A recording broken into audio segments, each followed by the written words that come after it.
नमस्कार, मैं श्यामगिरी। आप देख रहे हैं टीएफडी इंडिया न्यूज 24। टीएफडी इंडिया न्यूज 24 में आप सभी दर्शकों का स्वागत है। पीएम मोदी प्रेशर में आ गए और ऐसा प्रेशर पीएम मोदी को कि इंडिया गठबंधन ने मोदी को मजबूर कर दिया है अब पूरी तरह से। अमित शाह का इस्तीफा और इसके बगैर सरकार बच नहीं पाएगी। अमित शाह का इस्तीफा मोदी सरकार को लेना पड़ेगा। विपक्ष ने कह दिया है कि अमित शाह के भाषण में कोई इंटरेस्ट नहीं है, उसे तो जवाब चाहिए। और बड़ी महत्वपूर्ण यह है कि छात्र जेनजी का इस पर नजर है। इस वक्त प्रधानमंत्री मोदी जिस प्रेशर में आए हुए हैं और अमित शाह पिछले दरवाजे से पार्लियामेंट के भाग रहे हैं, गृह मंत्री पद से इस्तीफा दिए बगैर भारतीय जनता पार्टी इस मुसीबत से निकल नहीं पाएगी। और बड़ी महत्वपूर्ण यह है कि यह राजनीतिक लड़ाई जिस मोड़ पर आकर के खड़ी है, अगर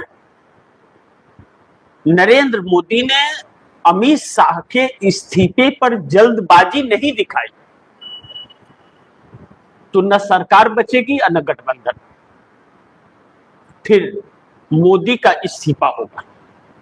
वैसे भी मोदी के इस्तीफे पर चर्चा चल ही रहा है। अब इन सभी विषयों के बीच मोदी बहुत बुरी तरह से फंस चुके हैं और मोदी को यह अब समझ नहीं आ रहा है कि वह क्या करे, क्योंकि इन हालातों में मोदी के साथ कोई खड़ा नहीं है और पोल ट्रेकर के सर्वे ने पूरी तरह से धज्जियां उड़ाकर सरकार को रखी है। अब आज देश का नजर था कि पार्लियामेंट का अब आखिरी दिन है, कल पार्लियामेंट खत्म हो जाएगा, तो गृह मंत्री अमित शाह कम से कम आकर के 20 जुलाई के छात्रों पर हुई बर्बरता पर पायलट गन चलाने का किसने आदेश दिया जिससे बच्चों के शरीर छल्ली हो गए हैं, जवाबदेही स्वीकार करेंगे। लेकिन वह तो भाषण देने की बात कर रहे थे, चर्चा करने की। चर्चा तो जिस बिल पर करने की बात कर रहे थे उस बिल का चर्चा हो गया, 20 तारीख के बाद ही हो गया, जब धर्मेंद्र प्रधान के इस्तीफे के बाद ही हो गया उस पर चर्चा। तो फिर चर्चा क्या, वो तो कानून भी पास हो गया, सर्वसम्मति से हुआ, विपक्ष के सहमति से हुआ, तो उस पर फिर दोबारा चर्चा क्यों? जवाब इस बात का देना है कि आपने पैलेट गन चलाने का आदेश दिया या नहीं दिया। दिया तो इस्तीफा दीजिए और नहीं दिया तो सबसे पहले दीजिए। यानी कि अब अमित शाह बच नहीं पाएंगे। यह साफ हो गया कि इस्तीफे दरवाजे पर दस्तक दे रहे हैं और अमित शाह की छुट्टी होगी और मोदी ने अगर देर किया तो उनकी भी छुट्टी होगी। लेकिन अब इसके गहराई में जाइए कि इंडिया गठबंधन ने जो मजबूर कर दिया है अब कि सामने आकर के उन्हें मीडिया के सामने कब से बोलना तो पड़ा, चेहरा मीडिया को दिखाना पड़ा, लाचारी बेवसी अपनी जो उन्होंने दिखाई और दिखाने के लिए मजबूर हो गए। अब कल पार्लियामेंट अनिश्चितकाल के लिए स्थगित हो जाएगा, मानसून सत्र का समय समाप्त हो जाएगा। अब 4 राज्यों के चुनाव हैं और डिलिमिटेशन बिल नहीं आया, ना डीएमके के स्टालिन काम आए और ना शरद पवार साथ आए। मोदी छटपटा करके रह गए। लेकिन यहां पर ना नीतीश आए और ना नायडू समझ पाए, उनको समझा नहीं पाए मोदी, इसलिए भी डिलिमिटेशन बिल नहीं आया। और भी अंदर बहुत सारी बातें होंगी जो छन छन कर एक एक बाहर निकलती रहेगी। अब पोल ट्रेकर के सर्वे ने पूरी गठबंधन और सरकार के होश उड़ा रखे हैं, चाहे वह मंत्री हो, चाहे गठबंधन के सहयोगी दल हो और चाहे भारतीय जनता पार्टी हो। भाजपा और गठबंधन, एनडीए गठबंधन दोनों में एक भगदड़ और चिंता वाले हालात में डाल दिया है क्योंकि इस देश को पोल ट्रैकर सर्वे के अनुसार नया पीएम मिलने जा रहा है और इस गठबंधन की सरकार से की छुट्टी होने वाली है। पोल ट्रैकर डंके की चोट पर यह बात कह रहा है। अब मोदी ने तो कुछ और सपना देखा था, अमित शाह ने, उन्होंने तो 100 साल का सपना देखा था कि हम डिलिमिटेशन बिल ला करके 1 नेशन 1 इलेक्शन कराएंगे और ज्ञानेश कुमार की मेहरबानी से पूरे देश का वोट चोरी कर लेंगे और चोरी करके हम यथायथ प्रधानमंत्री बन जाएंगे। वो तो एक झटके में जेल जाने का रास्ता तैयार हो गया।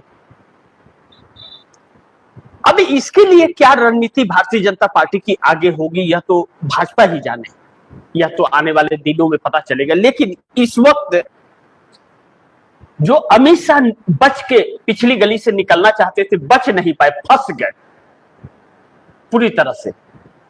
और जेएनजी का पूरा फोकस अमित शाह के ऊपर इस वक्त बना हुआ है। और कल पार्लियामेंट सेशन का आखिरी दिन है। अगर अमित शाह ने जवाब नहीं दिया कि किसने आदेश दिल्ली पुलिस को 20 जुलाई को दिया छात्रों पर इस तरह की बर्बरता का, तो जेएनजी सड़क पर दिल्ली उतरने की रणनीति तैयार कर रहा है और 15 अगस्त को नरेंद्र मोदी भाषण देने की। कहीं दोनों का टकराव तो नहीं हो जाएगा? और अगर ऐसा हो गया तो समस्या खड़ी हो जाएगी। भगवान न करे कि ऐसा हो। लेकिन इस जेएनजी इस देश का जो है अनपढ़ नहीं है, फर्क यही है कि वह पढ़ा लिखा है और सभी चीजों को ध्यान से देखता है। उस जेएनजी के तरफ से जो बातें निकल करके आ रही है छात्रों की तरफ से कि हम 15 अगस्त को नरेंद्र मोदी का भाषण सुनना चाहते हैं, क्या बोलते हैं वह। अगर इधर उधर किया तो एक बहुत बड़े आंदोलन का आगाज हो जाएगा लफाबाजी में। अब नरेंद्र मोदी समझे, वह तो नरेंद्र मोदी की बात है। लेकिन अमित शाह पर इस देश का जेएनजी बिल्कुल झुकने को तैयार नहीं है और विपक्ष भी झुकने को तैयार नहीं है। अमित शाह पर अखिलेश यादव ने भी आज बड़ी मुखरता से बोला और राहुल गांधी ने साफ कह दिया कोई इंटरेस्ट नहीं है अमित शाह के भाषण पर। अमित शाह के भाषण में कोई इंटरेस्ट नहीं है। यही बात प्रियंका गांधी और यही बात अखिलेश यादव ने कही। हमें तो सिर्फ जवाब चाहिए, 2 शब्दों में जवाब है, यस और नो। आपने आदेश दिया या नहीं दिया, दोनों परिस्थितियों में अमित शाह का इस्तीफा चाहिए। दिया तो क्यों दिया, क्या करना चाहते थे आप, और नहीं दिया तो कैसे चला, तब तो किसी काम के आप नहीं हो। यानी कि अमित शाह की छुट्टी अब तय मानी जा रही है। अमित शाह को नरेंद्र मोदी का बस का नहीं है बचा पाना। अब यहां पर दूसरी समस्या इस सरकार के लिए आकर के खड़ी हो गई, गठबंधन के लिए, कि नीतीश कुमार ने यह कह दिया है कि वह भाजपा के साथ चुनाव नहीं लड़ेंगे, वह अकेले चुनाव में जाएंगे। चाहे उत्तर प्रदेश का चुनाव हो, चाहे पंजाब का चुनाव हो और चाहे फिर वह बिहार का चुनाव हो, भाजपा के साथ वह कोई चुनाव नहीं लड़ेंगे, अकेले चुनाव लड़ेंगे। इसका मतलब उन्होंने इनडायरेक्टली यह ऐलान कर दिया कि हम गठबंधन नहीं रखेंगे। चंद्रबाबू नायडू भी साथ नहीं आए और कहा जा रहा है कि चंद्रबाबू नायडू का पर्दे के पीछे से खेल था डिलिमिटेशन बिल ना आ पाना। और मोदी और शाह के बचाव में ना तो नीतीश के लोग आए हैं अभी तक, 20 जुलाई से अभी तक नहीं आए, ना चंद्रबाबू नायडू के लोगों के किसी का ना तो बयान, ना तो ट्वीट, कुछ भी नहीं, ना तो चिराग पासवान के तरफ से मोदी के बचाव में, ना जयंत चौधरी तो बेचारे खुद परेशान है, पार्टी टूट टूट करके कांग्रेस और समाजवादी में जा रही है, ना अनुप्रिया पटेल, ना ही देवी गौड़ा के तरफ से, वो तो पूर्व प्रधानमंत्री रह चुके।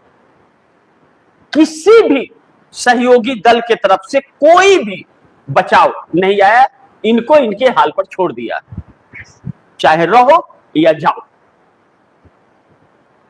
यानी कि अलग थलग अकेले पड़ गए हैं। इंडिया गठबंधन ने मोदी को जो मजबूर कर दिया है, इस वक्त साफ छछूंदर वाला फर्क पड़ा है। अमित शाह का इस्तीफा मोदी ने नहीं लिया तो जो 2-4 दिन प्रधानमंत्री रहने वाले हैं मोदी, वह भी नहीं रह पाएंगे, यह बात तय हो गई है। अब पिछले दरवाजे से अमित शाह भागे या मोदी प्रेशर में आए, फर्क उससे कोई नहीं है। इस्तीफे के बगैर उन्हें राहत नहीं मिलने वाली है अमित शाह को। यह बात तो आज विपक्ष ने साबित कर दिया।